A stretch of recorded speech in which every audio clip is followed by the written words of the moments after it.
لەسەردەمی ئەپ و ئەنتەرنێت و هۆشی دەستکرد یان بڵین زیرەکی دەستکرد بۆچی پێویستمان بە شێعر هەیە؟ شێعر چ کەڵکێک ئەدا بە ژیانی مرۆڤ؟ ئایا شێعر تەنها بۆ خۆشی و کات بەسەربردنە؟ سەیر ئەوەیە کە عاریف و شاعیرە گەورەکان خۆیان ئەم پرسیارەیان هەبووە بەڕاستی. مەولانا ئەڵێ والله من از شعر بیزارم، واللهی من لە شعر زۆر بێزارم.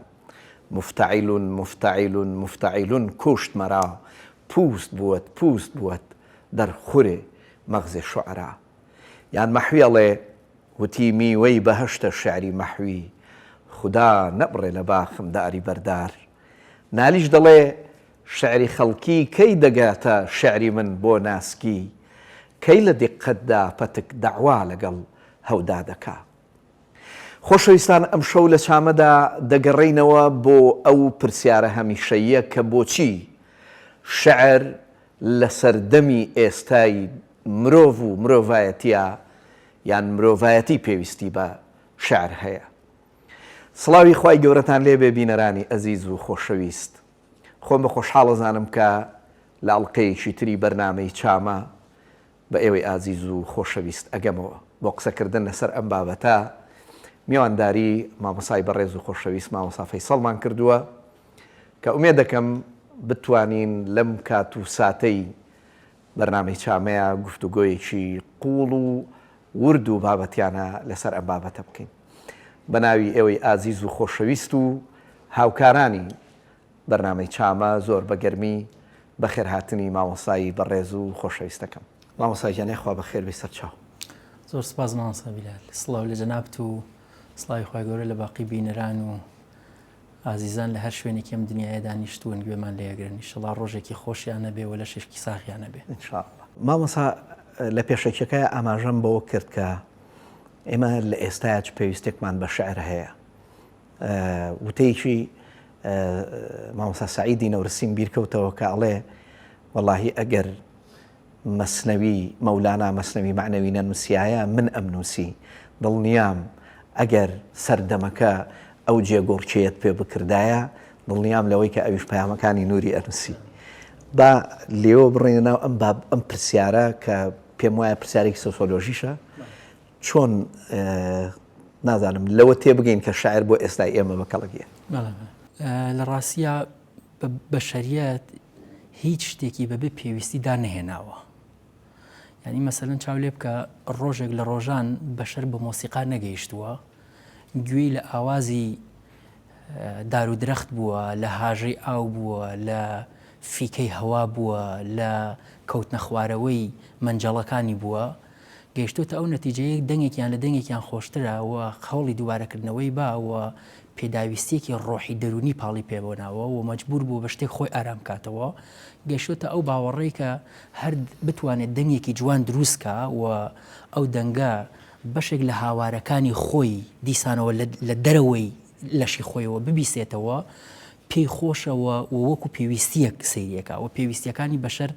دوو جۆرن. پێویستیمان هەیە ئێمە پێویستی مادیە و پێویستیمان هەیە پێویستی معنەویە یا پێویستی دەرونیە. پێویستی مادیەکان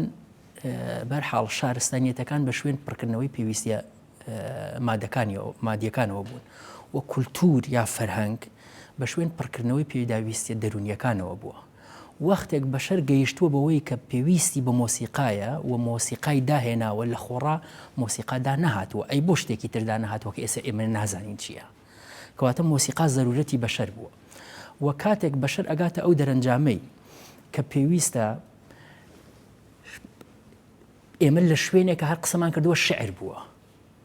و کەسێک وەجبەیەک ئینسان ئەگەنە ئەو دەرەنجامەی کە خۆ ئەو جوانیەی کە لە دەمێک دێتە دەرەوە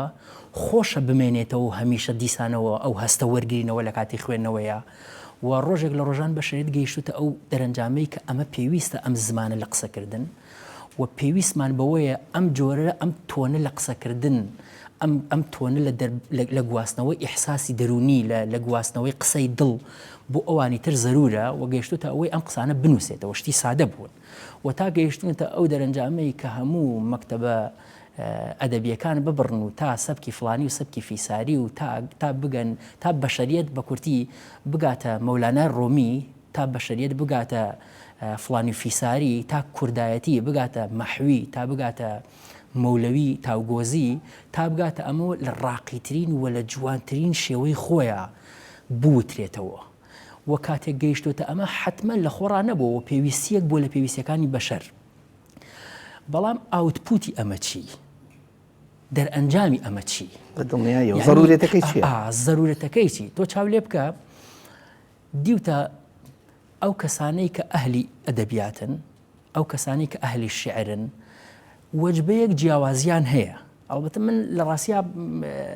معر ناڵێم، شعر ئەڵێم، مەحوی ئەڵێم، چوزانم مەولەوی ئەڵێم، جەلالەدینی ڕۆمی ئەڵێم، حافظ ئەمانە ئەڵێم، شەهریار ئەڵێم، ئەم خەڵکە ئەڵێم ڕاستەکەی معر ناڵێم، من قسم لەسەر معر نییە لە ڕاستیا. ئەتوانێت چ پیاوەتێکی هەبێ بەسەر بەشەرەوە بە بۆچوونی من وەختێک خۆم جارێک لەیلەتل قەدر بوو، باسی 15 ساڵ لەمەوە بەردەبەوەکەم، دانیشت بووم هینێکی حافزمە خوێندەوە، تەفسیرێکی حافزمە خوێندەوە لە مزگەوت. برادێک لە پەناما دانیشت وتی مامۆستا تۆ بورە، ئەو وەختە تەلەبە بووم هێشتا، وتی ئەڵبەتە زیاتر لە 15 ساڵەکە، وتی فڵانی تۆ کۆمەڵناسی ئەخوێنی، نەوجەوان بووم،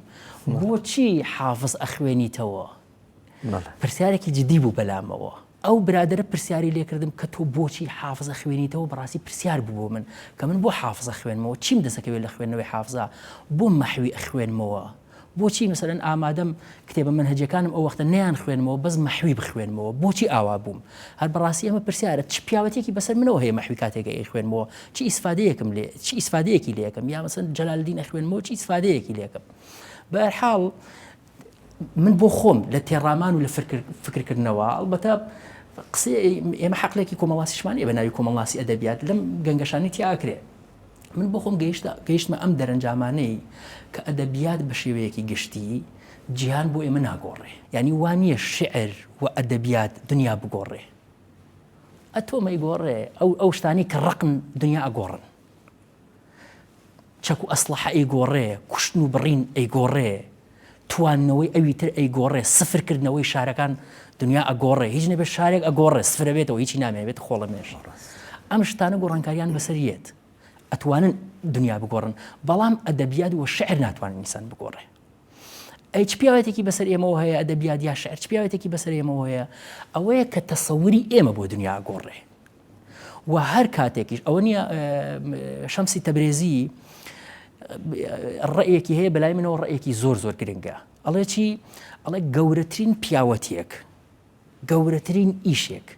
ئێمە بەرامبەر هەر ئینسانێکی بکەین ئەوەیە ڕوئیای بگۆڕین، دنیابینی بگۆڕین. زۆر قسەیەکی جددیە و قسەیە. یعنی ئێمە من عەرزم کردی شعر و ئەدەبیات دنیا ناگۆڕێ، بەڵام ڕوانگەی ئێمە بۆ دنیا ئەگۆڕێ. هەر ئەوەی کە وەرچەرخان لە ڕوانگەی ئێمە بۆ دنیا ڕوویدا، دنیاش گۆڕانکاری بەسەرێ دوای وەرچەرخانە. یعنی گۆڕانکاری دەستی دووی ئەدەبیات ئەبێتە گۆڕانکاری دنیا، گۆڕانکاری ڕاستەوخۆ نابێ. غیاس المەدهون نازانم ناوێت بیست بێ یان نا، غیاس المەدهون هین ئەیگێڕێتەوە وەسفی ئەکات، ئەحسان عەبدی پور ئەڵێ من شاعیرەکانی دوژمن لە منەوە نزیکترن لە سەربازەکانی وڵاتەکەی خۆم. زۆر قسەیەکی جددیە و قسەیە. بۆچی؟ بۆ چونکە لە ڕاستیە شعر و ئەدەبیات ئیشی لەگەڵ ئەو شتانە نییە کە ڕاستەخۆ ئەوی تر دنیا ئەگۆڕن. ڕاستە ئێمە هەمیشە بۆ ئەوەی ڕاستەخۆ دنیا بگۆڕین مەجبورین پەنا بۆ تونوتیژی بەرین. هەمیشە لە گۆڕینی دنیاە بە شێوەیەکی ڕاستەخۆ بە شێوەیەکی خێرا مەجبورین پەنا بۆ تونوتیژی بەرین. بەڵام ئێمە لەکوێ ئینسانێکی عارفمان شک برد، لەکوێ ئینسانێکی ئەدیبمان شک برد کە بیاوێت لە ڕێگای تونوتیژیەوە یەک ئینسان دەستکاریکە، نەک هەموو بەشەریەت. بەڵکو ئیشی ئەدیبەکان چی بووە، ئیشی عارفەکان چی بووە، کۆمەڵێک ئیشی گرنگیان هەبوو بۆ ئێمە بیکەن، عارفەکان و ئەدیبەکان یا شاعیرە ڕقەمیەکەکان ئەوانی کە قسەیان هەیە بۆ کردن. بە بڕوای بەندە کۆمەڵێک ئیشانە بووە، لە گرنگترین ئەو ئیشانی کە هەیان بووە ئەوە بوو کە خەیاڵ بۆ ئێمە دروستکەن. یعنی چاو لێ بکە شاعیر هین ئەڵێ چی، سوهراب ئەڵێ چی، ئەڵێ ئاوەکە لێخن نەکەین، بۆ لیخنی نەکەین پێچێم ئاوە سازگارە لە خوارەوە کۆترێک قەت بخواتەوە سپیدارێ یعنی چی یعنی ئەگەر ئینسان خەیاڵی نەبوو ناتوانێت بیر لە ئازاری بەشەرەکانی تر بکاتەوە نەک ئازاری گیان نەبرێک نەک چۆلەکەیەک ڕاست یعنی ئەدەبیات دێ چی بۆ ئێمەکە ئەدەبیات دێ خەیاڵ ئەمە لە ڕاستی قسەی من من نییە لێرە ڕاتەگرم مامەسا بمبەخشە باس لەوە کرێکە مەسەڵەن جۆرێک لە تێڕوانینی سەلبی هەیە بەرامبەر بە شعر و شاعران تەنانەت لە قورئانە بەڵام ئێستا جەنابەت باسی ئەوەت کرد کە خەیاڵ بۆ ئێمە دروستەکە بس مەگەر قورئان ئەم هەموو چیرۆکە کەتیایەتی مەگەر ئەم هەموو ئاەتانە مەگەر دروستکردنی ئەو خەیاڵە نییە بۆ ئێمە کە جارێکی تر ئێمە لە واقع ئاکەڵفی لێوەربگرین زۆر قسەیەکی جدیە منەڵێ مەگەر کەسێکی پێی وایە ئەگەر شاعر زەمەکرێت و ئەگەر شوعرا خراپن ئەی حەسان چیە کرد لە چێوەردەوری پێغەمبەر عەلەیهی سەلام و ئەی ئەو زمانە ئەدەبیەی قورئان لەکوێوە هاتووە بۆچی قورئان ئەگەر بۆ قورئان خۆ کتێبی مناڵێک نییە قورئان کتێبی کەسێکە کە دڵی ئینسانەکان ئەناسێ دڵی ئینسانەکان خۆی دروستی کردووە چۆن بە زمانێک ئەو قسانی خۆی نازڵ ئەکا کە زمانێکی ئەدەبی بێ بۆ ئەوەی زمانی ئەدەبی عادەتەن لە دڵەوە دێتە دەربۆچی وی بنیشێ بە دڵە ئەی بۆچی ئەم زمانە بەوشێ بە کورتی بێمەوە سەر ئەسڵی مەطلب کە فەرمووت دوو ئافرەتی غەربی هەن یەکێکیان معروفە هانە ئارێنتە و ئەوی تریان کەمتر معروفە کە بریترە سیمۆن وەی ئەمانە هەر یەکی تەحقیقێکیان کردووە لەبارەی ئینسانی تونوتیژەوە نەتیجەتەن چی نەتیجەتەن ئەوەی کە ئینسانێک ئەتوانێت تونوتیژی بکە ئەلبەتە سیمۆن وەی ئەدیبیش بووە فەڕەنسیە ئەوەی کە ئینسانێک ئەتوانێت تونوتیژی بکات چییە ئەوەیە کە خەیاڵی نییە ئاخر ئەگەر هیتلەر خەیاڵی هەبێ ئەتوانێت کەسێک بکوژێ کە دەمانچە ئەخاتە دەمی مناڵێکی شوێن کاول بووەوە بۆچی وە مناڵە وابزانێ مەمەی دایکێتی بیمژێ شیر بخوا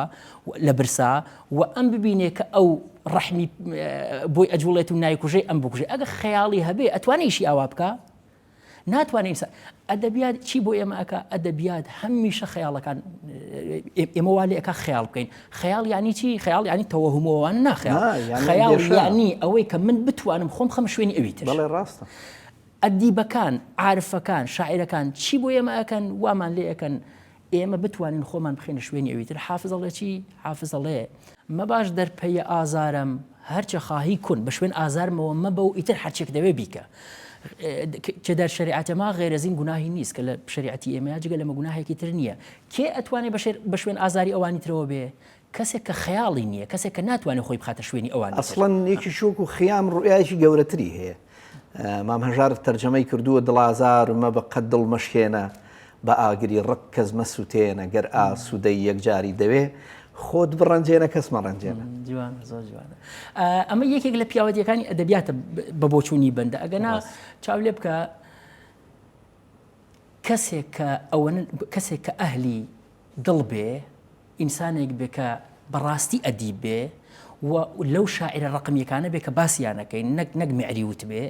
و لەو عارفانە بێ کە مەسەلەن کەسێکی وەکو ڕابعە دەوێ ئێوێ خوای گەورە لە باتی هەموو بەشەرێت ئەو بسووتێنێ بۆی کەس نەچێتە جەهەنەم باش لەم تایپە ئینسانە بێ ئەم ئینسانە لەکوێ ئەتوانێت ئینسانێکی تر بڕەنجێنێ لەکوێ ئەتوانی ئازاری دڵی ئینسانێکی تر بە بۆیە نەتیجە یا بەڵێم ئاوتپوتی یا دەرئەنجامی ئەدەبیات و شعر ئەبێتە چی ئەبێتە ئەم مەوزوعی کە من ناتوانم ئازاری ئەوانی تر بم و من ئەتوانم خەیاڵم بەهێز ئەبێ بۆچی خەیاڵم بەهێزە بێ بۆی بتوانم ئاگام لەوانی تر بێ ئوستاد من لەم یەک دوو ڕۆژانە پرسیارێکم لا دروست بوو بۆ خۆم یعنی ئەمود باشە بۆچی شاعیران و عارفان بۆچی ئەنبیا و ئەولیاکانی خوا ڕقیان لە گوناهکار و تاوانبار نەبوو یعنی ئەم پرسیارم بەڕاستی لا دروست بوو بۆچی ڕقیان لە خەڵک نەبوو ڕقیان لەو کەسە نەبوو کاتە مەسەڵەن مەشروب خۆر بووە دایان پیس بووە نازانم ئەوە هەتاوەی کە نەتیجە بەجددی بن بۆ خۆم بە شتێک گەیشتم لای ئەم پیاوە گەورانە سێشت ڕعایەت کراوە ئەڵێ لە هەموو منێکە منی بیلال کەیوانیەکی حرام خۆر هەیە لە وجودی منە فاحیشە چی هەیە دز هەیە نازانم چی هەیە ئەمە هەیە لەگەڵ ئەم بیلال کەیوانی کە ئێستا من وجودم هەیە کە دانیشتوم مەسەلەن بەرنامەکەم ئەڵێ هەلومەرج لەگەڵ جوگرافیا و جێکەوتەی ئەو شوێنە لەگەڵ پەروەردەی تاکە کەسی ئەم کەسە وای کردووە من لە جێگەیەکا کاتێک کە پەروەردە ئەبم ئەمەیان بروس بکات یامە بۆیە عاریفان وەختێک کەسێکیان بینیوە دزە خۆیانیان تیا بینیوەتەوە کەسێکیان بینیوە شەراب خۆرە خۆیانیان تیا بینیوەتەوە بۆیە ڕقیان نەبووە لە هیچ کەسێ ئەو شاری حافظ زۆر بە ضرور ئەزانم کە باس بکرێ کاڵێ منم کە شوهرەیە شەهرم بە عیشق بەرزیدەن منم کە دیدە نەیاڵوودە ئەم ببەت دیدەن وەفا کنیم و مەلاومەت کشیم و خۆش باشیم کە دەر شەریعەتێ ما کافریست ڕەنجیدەن ئەو شارێکی دروست کردووە بە ناوی عیشق ئەڵێ من ئەم شاری کە دروستم کردووە ناوی عشقم لێناوە بۆیە لە ناو ئەم شاری عشقا بە هیچ جۆرێ ئەم چاوڕوانین و بۆکوڵێ نیگایانەی من بۆ شتێک ناچێکە خراپ بێ بۆ شتێ ناچێکە ناشرین بێ بۆیە ئەڵێ با هەمیشە بە وەفا و نەرمونیان و خۆشەویست و ئەوە بین لەگەڵ یەکتریا چونکە لە شەریعەتی ئێمەیە شەریعەتی دڵداران و وەکوڵێ عاشقانی ڕاستەقینەی ئەم ڕێگەیە ڕەنجاندنی دڵی کەسێک کافریە. عەبدولکەریم سروش کتێبێکی هەیە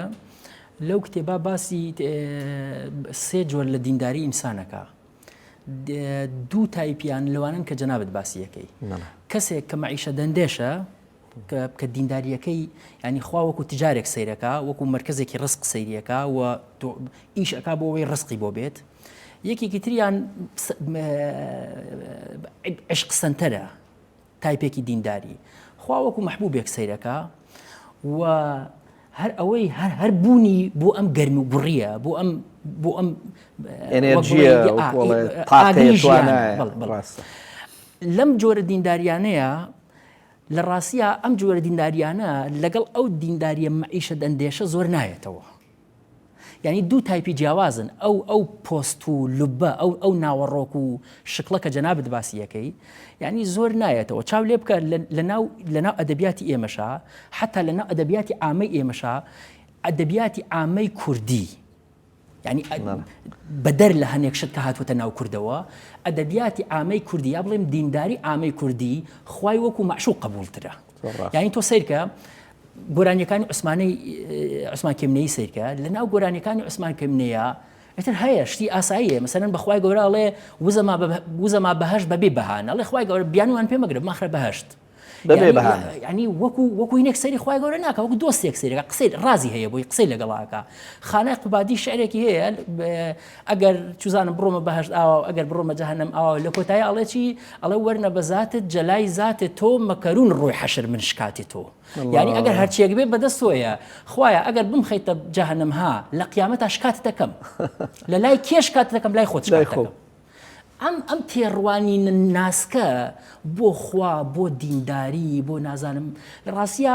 لە دەرەوەی قاڵبی ئەدەبیات لە دەرەوەی قاڵبی ئەو کەسانی کە ئەهلی عیرفان و ئەهلی شعر و ئەم شتانن پێی ناکەی و ئاسان ئەمە ئەکەوێتە ژێر نەقدەوە یعنی تۆ سەیری کە ئینسان تا نزیکتر بێ لە بابەتی عیرفانیەکان ڕوانگەی بۆ خوا ڕوانگەیەکی جوان ناسیترە ڕوانگەیەکی عشق بازیترە ینی تەڕترە بە کورتی تەڕترە و ئاسانتر ئەنیشێ بەدڵەوە و ئینسان لەتیفتر ئەکاتەوە ئینسان ئارامتر ئەکاتەوە دوورتر ئەکاتەوە لە تونوتیژی بەڵام بە پێچەوانەوە لە ڕاستیە یعنی تۆ تا لەم ڕوانگەیە کە بە بۆچوونی بەندە لەناو ئەدەبیاتی کوردی ئێمەیە و لەناو ئەدەبیاتی زارەکی کوردی ئێمەیە و لەناو فەرهەنگی کوردیە کورد بەم تایپیان زۆر نزیکترە یعنی چاو لێ بکە لەناو خانەقەکانی هەورامانە لەناو ئەدەبیاتی هەورامیە و لە شوێنەکانی تری کوردستانە یعنی حتا ڕقسمان هەیە ئێمە کاتێکە جەزبە ئەیگرێ کابرا ڕقسەکە یعنی چی یعنی مەرج نییە دانیشتن و کۆمەڵێک شتی فقهی ئێمە ببەستێتەوە مامۆستا فەیسەڵ من لەم یەک دوو ڕۆژانە بیرم لەوە کردوانێک کە عیرفان بەو مانە شمولیەی بەو گشتگیریەی کە پیاوێکی گەورەی وەکو مەولانای بەرهەمهێناوە لە مەدرسەی عیشقیە تۆ پێ دوانیە کە هەموو سەرچاوەکەی ئەگەڕێتەوە بۆ عیرفانی زاگرۆسی کە هەمووی لە کوردەوە یاراخە خۆ گەر بگەڕێنەوانێ بۆ مەولانا زۆر متەئەسیر بۆ بە عیرفانی زاگرۆزی کە هەمووی کوردن والله ئیجا مەولانا ئەتوانین بڵێن بەهینیش معجب بووە غەزالی بە غەزالیش معجب بووە لە کاتێکا هەر خۆشی غەزالیەک بووە پێشەوەی کە شەمس بێتە حیاتیەوە بڵێ ینی مەدرسەکەشیان بۆ خۆت لە من شارەزاتری ماشەڵڵا مەدرسەی دوو مەدرسەی جیاوازن لە ڕاستیە زودیەوە عشقیە لە کاتێکا مەولەنا متەئەسیر بوو بە غەزالی بەبێ ئەمەی باسیشی بکات و زۆریش دیارە کاریگەر پێوەی بەڵام ئەم تۆ چاو لێ بکە مثلا ئینسانێک کاتێکە چاو لە مەولاناکە کاتێکە مەولانا ئەخوێنێت وڵی خوایە ئەم هەموو جوانی چێ لە زمانیم پیاوە بارێ یعنی تۆ سیرکە لە شوێنێکە ئاڵێ ئەی بامەن و پنهان چوو دل ئەس دل سەلامت میکنم ئەوەی کە لە پنهانی لە ناو دەرونی منە لە دڵەوە سڵاوت لێ یەکەم تۆ کەعبەی هەر جارەڤەم قەستێ مەقامت میکنم تۆ کەعبەیت بۆ هەر شوێنێک بڕۆم قەستم ئەوەیە قەستی مەقامت دەکەم هەر جا کە هەستی حازری لە هەر شوێنێکی ئەم بوونە ئامادەیت ئەس دوور دەرمان نازری لە دوورەوە ئەتوانی دەرمان تۆ سێ تعبیری ئەخیریکە شەب خانە ڕۆشن میشەوەد چون یادە نامەد میکنە شەو ماڵەکەمان نووردای ئەگرێ پڕ ئەبێ لە ڕووناکی چی کاتێکە بیری ناوەکەت ئەەکەمەوە یعنی وجدانن ئەم تەرزە ناسکە لە قسەکردن ئەم جوانی کورە بێ مەمنونی ئەم کەسانە بین کە ئەم جوانیەمان بۆ نقل ئەکەن ئەگەنا بەشەریەت تاوێک ناتاوێک ئەدەبیات ئەبێ کۆڵنجی بەشەریەت بشێلێ ئەگەنا پێشەکەکەی جەنابەت فەرموود لە ناو زیرەکی دەستکرد و لە ناو شاشەی مۆبایلەکانمان و شاشەی کۆمپیوتەرەکانمان ئەگەر ئەدەبیات کۆڵنجمان نەتەقێنێ ئەو هەموو سارۆخە دڵی بەشەر ئەخوا یعنی چاو لێ بکە ئەو ئینسانانی کە ئەهلی ئەدەبیاتن هەمیشە ناسکترن هەمیشە بێ ئازارترن هەمیشە کورە دنیا جوانتر ئەبینن دنیا یعنی لە هەر شوێنێکە ئینسانێکت بینی بێ تێکەڵی ئەدەبیات بوو بێ ئەوە هیچ ئینسانێکی بێ ئازار بوو ئینسانێکی ناسکیش بوو ناسک یعنی چاوی توانیوێتی دیمەنە جوانەکان ببینێت چاوی ڕاوچی جوانی بووە توانیوێتی لە هەر شوێنێک جوانیەک ببینێ هەڵیگرێت تۆ چاو لێ بکە مەولانا جەلالدین بنمونە وەرگرە یەکێک لە پڕکارە سادبارترین لەحزەکانی تاریخی بەشەری ئەو تاریخە بۆ کە مەولانا جەلالدین ڕۆمی تێژیە لەم لا مەغۆل و لەو لا نازا کورە هەموو بەشەری خەریکی خوێن بوو بڕۆ چاو لە دیوانی شەمسی مەولانا بکە ئەوەنەیە چاو لە مەسنەوی معنەوی بکە بزانە بە یەک بەیت باسی شەڕی مەغۆل یعنی شتێکی وای نەگێڕاوەتەوە لەو هەموو سەردەما کە لە کاتێکە ئەبوو شعرەکانی مەولانا هەر خەریکی بکەوتایەتە ژێر تەسیری ئەو مۆزوعەوە بەڵام چاوی خەریکی چی بوو مەولانا هەر ڕاوچی جوانی بووە لە هەر شوێنێکە جوانیەکی بینی بێ نەهێشتووە بە شەریەت بێ بەش بێ لەو جوانیە گێڕاویەتەوە ئێستا ئێمە کاتێکە ئەیخوێنینەوە هەموو گیانمان پڕەبێت لە چێژە مووەکانمان گرژە بنەوە کاتێک من لەگەڵ هەموو ئەمانەیە بۆچی بەڵام لەگەڵ هەموو ئەم چێژوەرگرتنە لە ئەدەبیات بەڵام هێشتا خەڵک خەڕەتیەکاتەوە ئیتر بە ناوی دین بێ بە ناوی عادەتی کولتوری و کۆمەڵایەتی و کۆمەڵەشتی لەم بابەتانە وڵا من وازانم لە ناو ئامەی خەڵکە ڕەت ناکرێتەوە لە ناو ئامەی خەڵکە و ئامەی خەڵک هەر خۆی بەتایبەت لە ناو کووردا جاری وایە زمانمان زمانی من ئەسەن نەنێم مەسەرەن ئەگەر شتێکیشی بوو تایوەکو ئامۆژگاری بووە بە شعر ئەیوت لەگەڵ ئەسڵان هەموو فەسڵان لەگەڵ بە ئەسڵان مەچۆرە مێڵان یعنی ئامەی خەڵک من وازانم ئەگەر بە زمان پێی وابێ ڕەدی ئەکاتەوە ئامەی خەڵک لە ناو ئێمەیە ئەدەبیاتی قبولەوە ئەدەبیات چۆتە ناو خوێنی کوردەوە بەڵام بڵێ بڕێک لەسەر ئاستی باڵا ینی لە هینی علمیترا بڵێم بەشێک لەبەرەوەی بەڕاستی ئەدەبیات جاری وایە لە خۆ لێدانی تایە یعنی چاو لێ بکە تا سێبەری وجودە تەریکی لە نووری عێشق سێبەری نەما هەتاوە کە مەحوی نەما خوددا کەس ئامادە نییە ئاوا بێ ڕاستیەکەی هەموو کەس ئامادە نییە با لە نەفسی خۆی هەموو کەس ئامادە نییە خۆی بچوو کاتەوە هەموو کەس ئامادە نییە ئامادە بێ پێ بە عیبەکانی خۆیان بنێ و لە ئەدەبیاتە ئەمە هەیە لە ڕاستیەکەم خۆ بچووکردنەوە هەیە ئەگەرچی خۆ گەورەکردنیشی لە هەنێ شوێناتیایە ئەدەبیات بەڵام هەموو کەس جورئەتی ئەم ناسکیەی نییە هەموو کەس جورئەتی بینینی خۆی وەکو ئەوەی کایە نییە لە ڕاستیە بەڵام ئەم خۆ گەورەکردنش دوجار ینی ناسکیەکی ئەوەنە جوانی تایە لە شوێنەکان نالی زۆر جوان ئەڵێ شعری خەڵکی کەی دەگاتە شعری من بۆ ناسکی کەی لە دیقەتدا پەتک داوا لەگەڵ هەودا دەکا من زۆر خۆشحاڵ بووم ئومێد دەکەم کە توانی بێتمان لەم ساتە کورتەی چامەدا باسخواسێکی ناسک و ئەدەبیانەمان لەسەر شعر و ضرورەتی شعری کرد بێ سپاس بۆ دۆستان کە زەحمەتیان کێشا ئینشەڵا هیوادارم بە دڵی بینەرانیش ببێت. زۆر سپاس. سپاس بۆ جەنابەت. زۆر سپاس. لە کۆتاییدا خۆشەویستان، مەولانا و مەحوی و نالیش پێکەوە یەک وتەمان پێ ئەڵێن کە شەعر نان نییە بەڵام خۆراکی ژیانە، شەعر ئاو نییە بەڵام ژیانە بەخشێ، شەعر ماڵ نییە بەڵام پەناگایە. شەعر لە سەردەمی ئێستایە ناتوانێ ئەنتەرنێتت باتێ بەڵام مانایشی زۆر گەورەت پێ بەخشێ، ناتوانێ پارەت پێ بدا بەڵام ئەتوانێ دەوڵەمەندێشی گەورەی ڕوحید بۆ فەراهم بکە، ناتوانێ نەخۆشی چارەسەر بکە بەڵام دڵ بە مانایکەلی مەساخە کاتەوە. بەم شێوەیە شەعر پێداویستێکی سەرەکی مرۆڤە و دەرمانی دەردی سەردەمە و پردی نێوان نەوەی ئێستا و داهاتوو ئەبێ. ئەگەر کەسێک لێی پرسید بۆچی شەعر، پێی بڵێ چونکە مرۆڤم و مرۆڤیش تەنها بەنان ناژی. تا بە گەشتنەوەیشی تر هەموو لایە بەخوا سپێرم، خواتان لەگەڵ ماڵتانەوە.